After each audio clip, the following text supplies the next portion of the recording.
Welcome back to How to Become a Freelancer in 30 Days. This is Anthony Chatfield, and today, day 19, we're going to talk about emailing contacts in your industry, basically how to use email to promote your new business and network with other professionals. So the goals for today are going to be to identify your target audience and start building a list of prospects. So who can you contact, who needs what you offer, and how are we going to reach them? You're going to determine the method you'll use for reaching out, whether it's email or LinkedIn or whatever else you want to use, and then we're going to create an email marketing campaign with the resources you've gathered.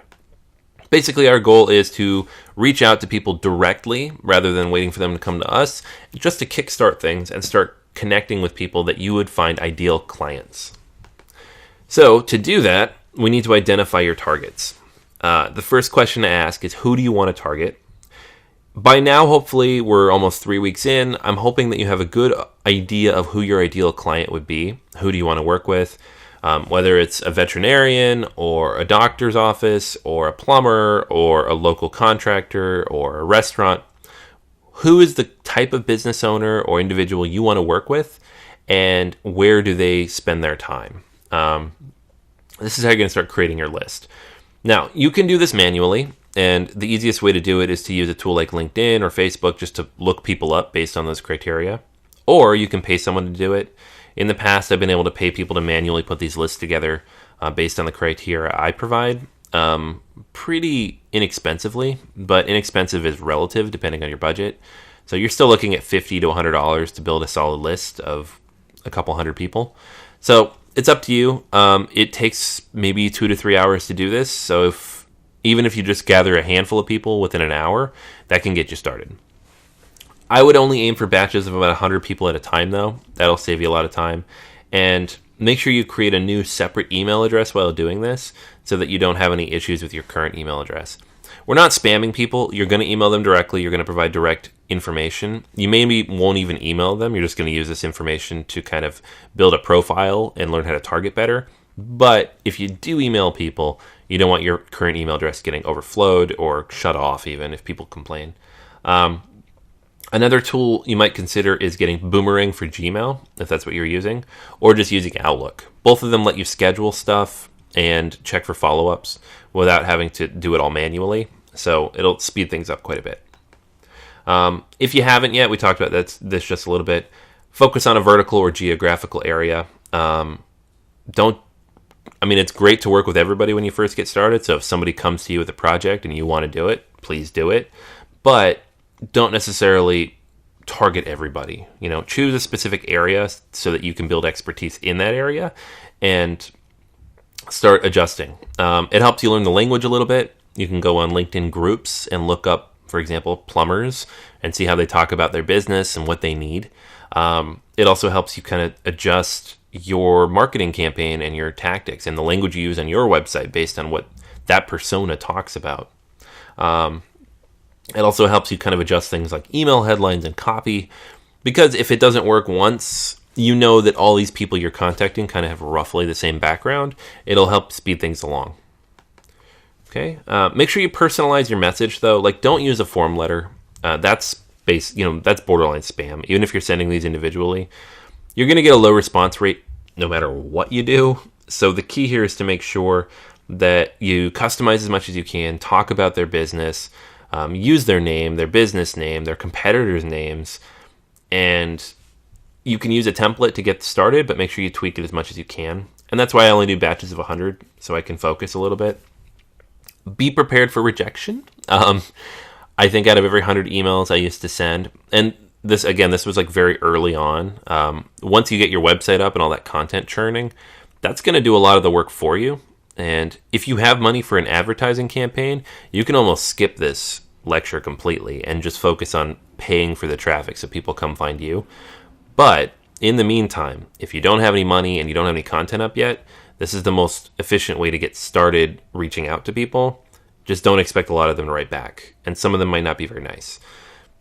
Again, this is not the easiest thing in the world to do. It's akin to cold calling. And, in my example, I'm writing emails, but you can cold call as well if that's easier for you to do. It's a little faster, but you get just as high a rejection rate. So something to keep in mind. Not the most comfortable thing in the world to do, but a great way to jumpstart things once you get going and to learn a lot about that target audience. So where are you going to find those prospects? LinkedIn is great because everything's broken down by demographic. I'd recommend paying for the LinkedIn Premium for 1 month. I think you can get one as low as $30, depending on what level you pick, just so you can get that extra search data and you can find people more efficiently. The key, though, is to find the right person within a company. If it's a small enough company, like if you want to target small local businesses, you can just go directly to the owner every time. But if you're targeting medium-sized businesses who have 20, 30, 40, 50 employees, you want to find the decision maker for that production level work. So, like for example, in an agency, it might be a content manager of some sort. In a slightly larger production company, if they produce a product or service, it might be a director level. Account or project managers tend not to be decision makers, but they can refer you to the people who are. And then again, small business owners always have decision-making capabilities, but don't necessarily expect them to understand that they need your services. Ideally, you want to find somebody who already knows what they need. If you're going to use LinkedIn, you can use direct outreach through your existing network and groups. So how LinkedIn works is that your network is as big as everybody that you're connected to. So anybody you have a direct connection with is a first level connection, and all of those people's connections are second level. You can contact any of those. You can also contact anybody who's in a group with you. So the more groups you join, the larger your audience. But there obviously are millions of people on LinkedIn. So if you want to access people who are not in that network, you have to pay to do it. You can do that through InMail or sponsored InMail.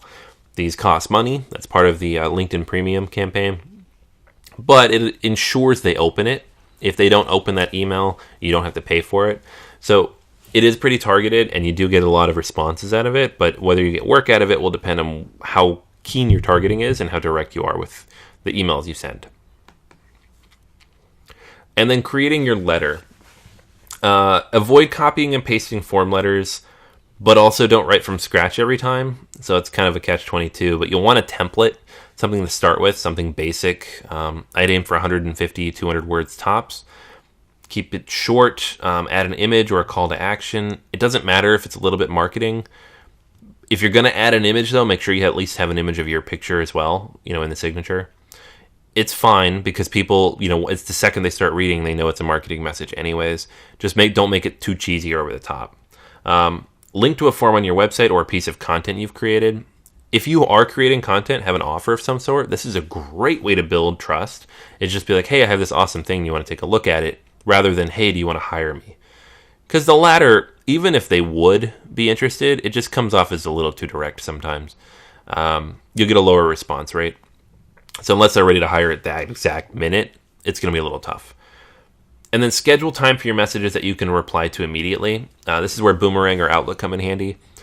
Even if you're prepping all these at 11 o'clock at night, you would want to schedule them to go out at a time that's convenient for you. So, for example, if you're available to answer emails at lunchtime every day, then you'd want the emails to go out maybe 10 or 11 a.m. so that by the time you start getting responses, if you do get them, you can respond immediately. Okay, so for today's actions, identify who your target audience is, research and build out a list of prospects, or at least get started if you're going to do it manually. Create a template for your form letter that you can work with for your audience, and then generate a list of leads for who you're going to send to. Finally, start thinking about when you want to send that message. It's a lot of work. This is a lot of stuff to do. And again, if you're already getting work, or if you have built out content, or if you're paying for advertising, you may be able to skip this step or at least tweak it, depending on where you're currently at. I would not necessarily recommend, however, just spamming a lot of people really fast. It's time-consuming and expensive, but also not particularly effective. This level of targeting is a little more effective, and it'll help you kind of reach those people more directly and so hopefully start building your client profile faster. All right, so that's everything for today. Make sure you leave any comments or questions below, and if you haven't yet, please leave a review of the program. I love your feedback, and I will be back tomorrow.